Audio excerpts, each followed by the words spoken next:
Cheers. Good morning. Welcome to Coffee with FJ. And I have to apologize. The last time that Michelle and I sat down, we had no audio. So I'm hoping that there's audio. And I wanted to display also because baseball is starting on Friday. Today, Friday. Whatever day you're watching this, it's starting.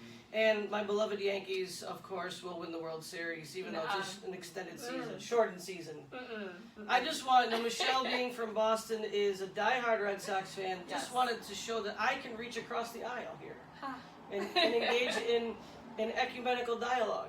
Yeah, he just purposely likes to push my buttons. I do. So. It's interesting. So, welcome to Coffee with FJ. I'm Father John, and I'm joined with Michelle Nguyen. And Michelle and I have been friends for some time. She was a student at UMass Amherst when I was a chaplain there and had the privilege of working with her. And she is joining a missionary group and is with us to explain a little bit about what it means to be a missionary, what it's like to be a young Catholic. So tell us who you are, where you're from, what you're doing, all that good stuff. Absolutely. Well, thanks, first of all, for having me on your show, Father. I'm Michelle. I'm a 20-something-year-old in the Boston area. It's the millennial Catholics. The millennial Catholics. So, I in the past 2 years have just been living in the greater Boston area, working full-time, catering to the parishes and groups out there, and recently decided to take a leap of faith and join the Culture Project as a missionary for this year. Fantastic. So tell us, what is the Culture Project? Yeah, so the Culture Project is an initiative of young people set out to restore culture through our experiences of virtue. We proclaim truth with regards to human dignity and sexual integrity. So we're going to be across the nation giving presentations to teens, middle school, high school, young adults. Yeah. So give me an example of just thinking about this when you're just talking human dignity, sexual integrity that's so needed and necessary amongst not just young people, but even I think folks your age and my age even too. What does that entail? What does it mean for you to speak about human dignity? What is it? Do you get what I mean? Yeah. Yeah. Okay. Yeah, we really want everyone to know their true worth as human beings, right? And also to treat others with that same worth and respect that demands. With sexual integrity, we encourage people to make bold and virtuous decisions in their relationships to really pursue true love in any relationship they may have. Yeah, I mean, it's a danger in this society today because so many young people can be taken advantage of because of looks or whatever, and then engage in a relationship that's not healthy. Absolutely. And we forget too, with regard to sexual integrity, that there's a spiritual bond. Absolutely. That happens when couples are intimate, and that can be hard to back out of when the heart and the soul are connected in that sense. It makes it difficult. That's why the church really upholds not just human dignity, but the way the Culture Project with the sexual integrity. But it's more about the nature of intimate relationships for not just for procreation, but how men and women go together. And they complete one another, and that's meant in a specific context and for a specific purpose. Absolutely. Does that make sense? It does. Yeah, absolutely. And I think that's what we're trying to do. Just we recognize it's not easy. It's not popular even in this society today, in the culture today. And it's not. And those people who engage in, it's not that they're bad people. I think it's just that we're confused, right? We live in a very confused culture, in a confused world with, transgenderism and homosexuality. It's a very confused world, and I don't think people really understand what their true worth really is. Yeah, absolutely. So it's quite amazing that you're gonna really, and I'm so proud. I taught her well. Yes. Yeah. So what is the age demographic that's what's your target audience? Absolutely. We target kind of the teen years, right? So those in middle school and high school, because we really believe that this foundation needs to be laid at that early age. Yeah, for sure. Yeah. Absolutely. Yeah, interesting. And maybe you can speak to your own experience about not that I know anything about it, but what made you want to engage in this type of missionary work as opposed to, let's say, Focus or Heart's Home or any of these other just really great missionary groups who are out there for the same purposes in one sense, but with different charisms. So what made you pick this one? What was the deciding factor? Yeah, thank you for asking. Absolutely. It's so beautiful how many different programs there are out in the world today, right? And they all cater to different things.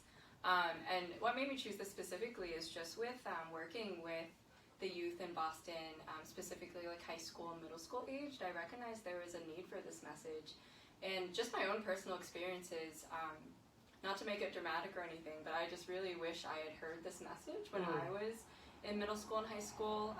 Just like as I started having romantic relationships and things like that, I recognized like, wow, like I wish I had this message to fall back on and to remember and to guide me through dating in my 20s and in college. Yeah, I mean, it really is a message, not just of purity, but of this message of human dignity and sexual integrity is a message that's intertwined, right? Because when you live a life of sexual integrity, you uphold the dignity of the human person, right? And how destructive it is when we engage in that type of behavior. And what the damage it can do to others. Think of pornography, for instance. I mean, and the abuse that takes place with regard to pornography, not just with those who are the actors, but those who are watching it, and how it has an effect on how we see the world. Exactly. And it distorts our view of human beings to say that human beings, that reduces human beings to the level of function, right? This is the problem with abortion as well, reducing the human person to the level of, well, if you're no use for me, then you're dispensable. Exactly. Right. So this missionary activity is to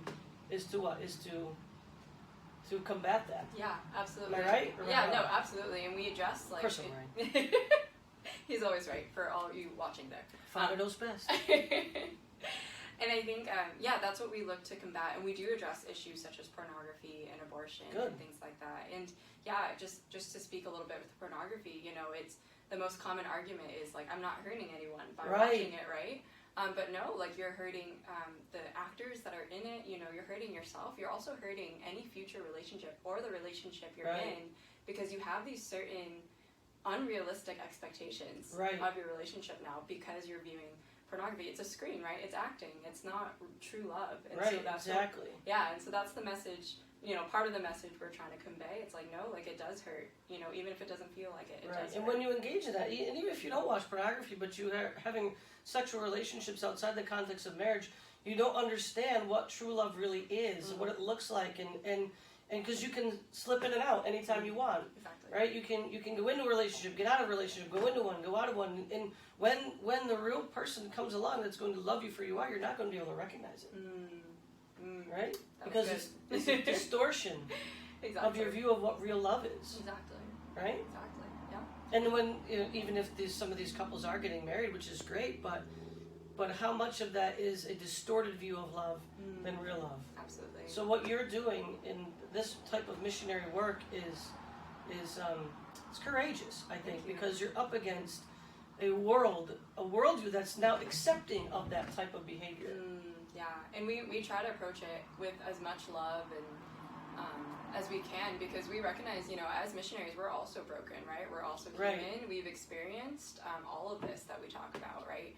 And so we're coming at this like, no, like we understand what you're going through, and we want better for you, because we ourselves have realized, no, we deserve more. Struggles. We've had struggles, and we deserve more than that. And it's the hard road, but it's totally worth taking, and I'm so excited.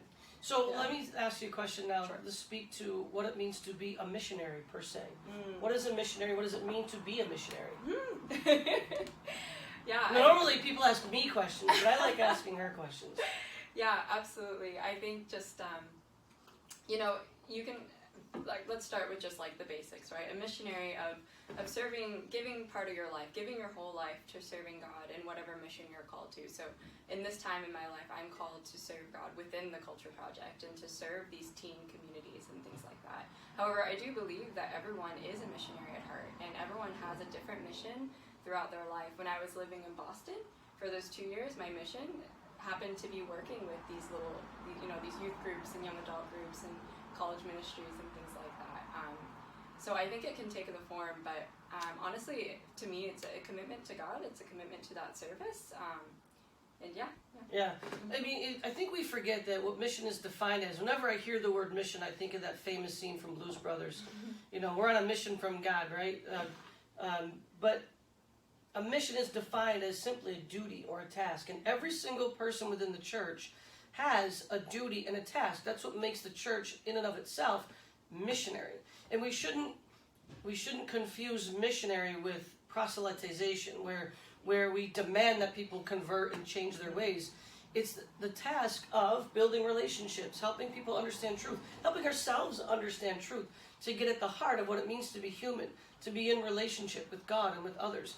In other words, our task and our duty as Catholics is to witness to truth, to witness to Christ, and to lead others to Him.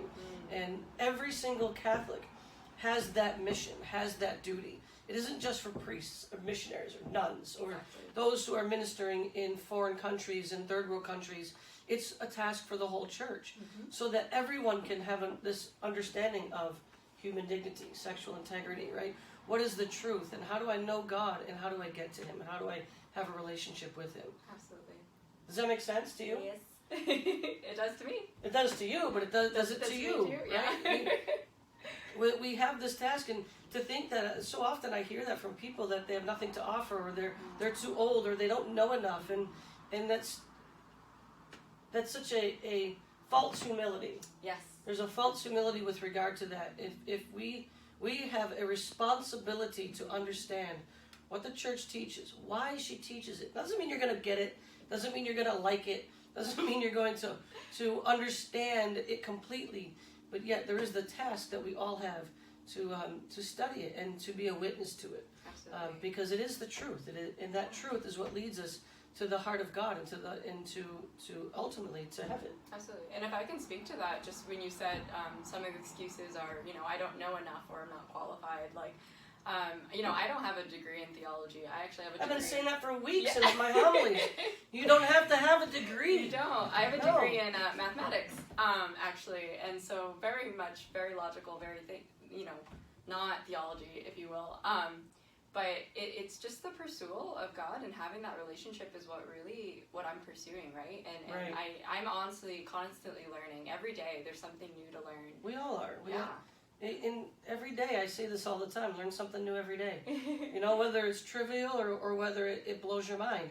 And it doesn't matter if you're 26, almost 40, 95. We can learn something every single day. I mean, that's the beauty of our faith, is that God is so huge, right? If we were to understand everything there is to know about God, your head would explode.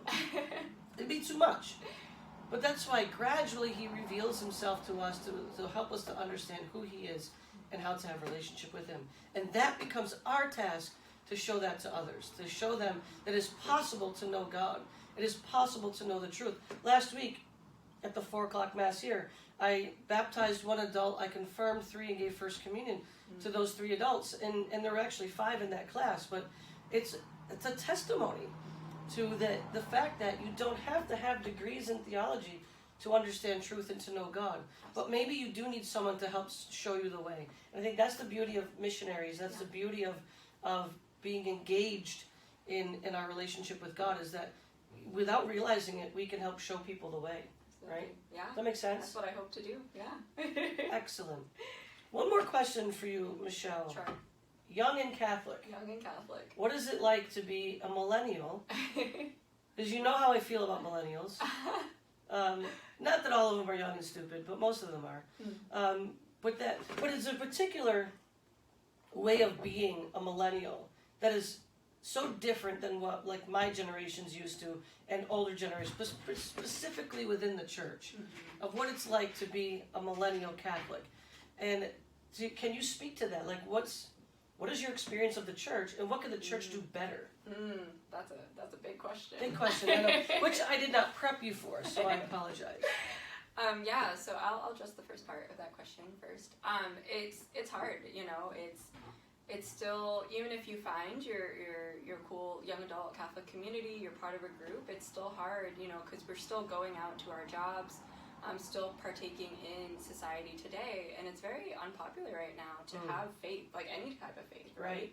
Particularly the Catholic faith. I mean, look at what's happening around the country with the destruction of statues, right? I mean, it's just, first of all, ignorant, but again, it's this culture of hate. Tertullian said, when we cease to hate, we cease to be ignorant, right?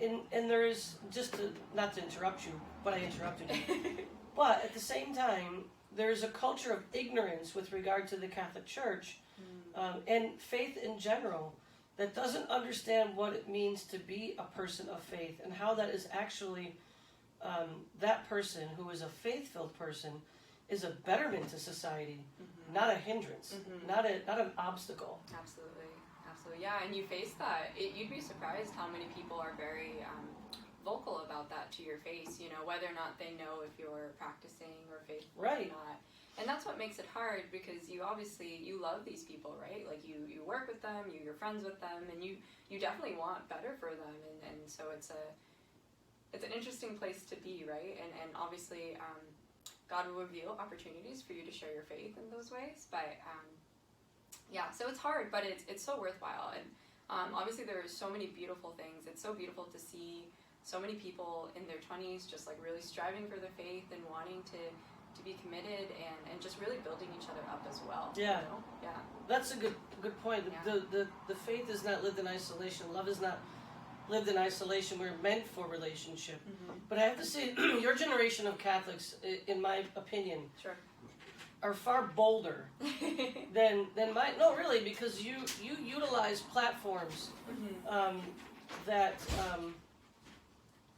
we don't we don't have access to, or like, not that I'm stupid with regard to technology, but you utilize it in a fashion that it's, I don't want to just say it's free speech, but you're bolder about it. And that, I think, is something the church can learn from young Catholics, that it's okay to speak up. Yeah. It's okay to be courageous when it comes to defending the faith. And we can learn something, I think, from that, from us old-time Catholics.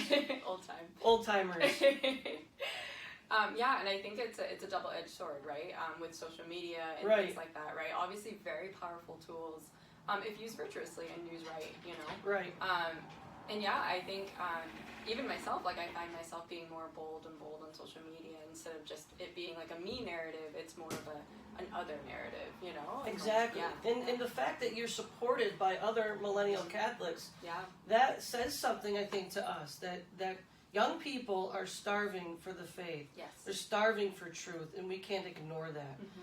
And so kudos to you, Michelle, for what you do. Kudos to those of you who are sitting behind the camera, who work with Focus, who are also missionaries. Well, anyway, but you guys, you are an inspiration to us to get out there, to evangelize, to change hearts. Not to shove it down people's throats, not to say you're wrong, I'm right, but to build relationships, to help people understand truth, to change hearts. That takes courage and a great deal of patience. But as I've been saying this weekend in my homilies, this past weekend, patience is an act of mercy. And when we act with mercy, we mirror the nature of God. Yeah. So kudos to you. Good luck. Thank you, Father. God bless your ministry. God bless your mission work. That is all the time we have for this morning, because breakfast is ready. Breakfast is here. So, but I also just wanted to say, as I mentioned last week in my video, I'll be taking the month of August off from Coffee with FJ. That doesn't mean I won't be working behind the scenes, but just taking a little break. So come back in September. There will be some new episodes. There will be some hopefully some new insights. In the meantime, please email my parish office if you have questions, comments, concerns, something you'd like me to address in these videos, and I'd be happy to do that. Now, that's the point of this, is to unpack the beauty of the Catholic Church and the beauty of faith, so that we can know more. And Augustine so clearly and so beautifully says, the more we know, the greater our capacity to love. So with that, I hope you have a wonderful day, and may Almighty God bless you, the Father, the Son, and the Holy Spirit. Amen.